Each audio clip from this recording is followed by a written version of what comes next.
పాలు, తేనె మరియు గంధం కూడా ఉపయోగిస్తారు. అయితే నీరు విష్ణువునే సూచిస్తుంది, తద్వారా శివ మరియు విష్ణువుల ఐక్యతను సూచిస్తుంది.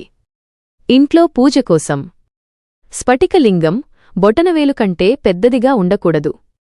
ఈశాన్యంలో లేదా ఉత్తరానికి ఎదురుగా ఉంచడం ఉత్తమం. ప్రతిరోజూ శుభ్రమైన నీరు లేదా పాలతో అభిషేకం చేయడం మంచిది.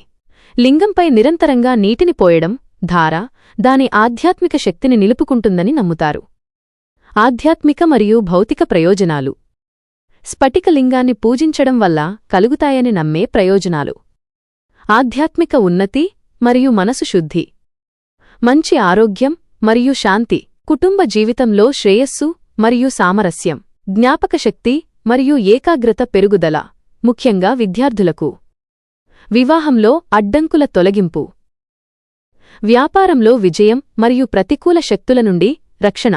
స్ఫటికలింగం ముందు పంచాక్షరి మంత్రాన్ని ఓం నమశివాయ 108 సార్లు జపించడం వల్ల ఆత్మవిశ్వాసం, ధైర్యం మరియు దైవిక అనుగ్రహం పెరుగుతాయి. అంతర్దృష్టి ఒక ఆధ్యాత్మిక శక్తి కేంద్రం. ఈ విధంగా స్ఫటికలింగం కేవలం భక్తికి సంబంధించిన వస్తువు కాదు, ఇది ఒక ఆధ్యాత్మిక సాధనం, సానుకూలతను గ్రహించి ప్రతికూలతను తొలగించే ఒక శక్తి మాధ్యమం. దీని ఉపయోగం పురాతన హిందూ నమ్మకాలు మరియు ఆధునిక క్రిస్టల్ ఎనర్జీ పద్ధతులు రెండింటితోనూ సరిపోతుంది.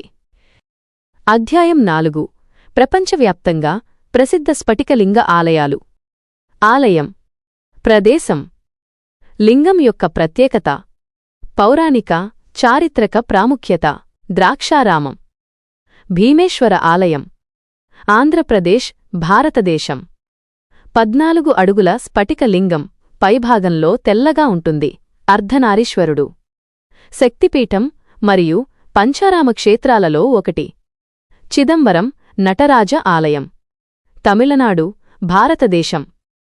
ఆది శంకరాచార్యులు బహుకరించిన స్ఫటికలింగం చంద్రమౌళీశ్వరుడిగా పూజించబడుతోంది.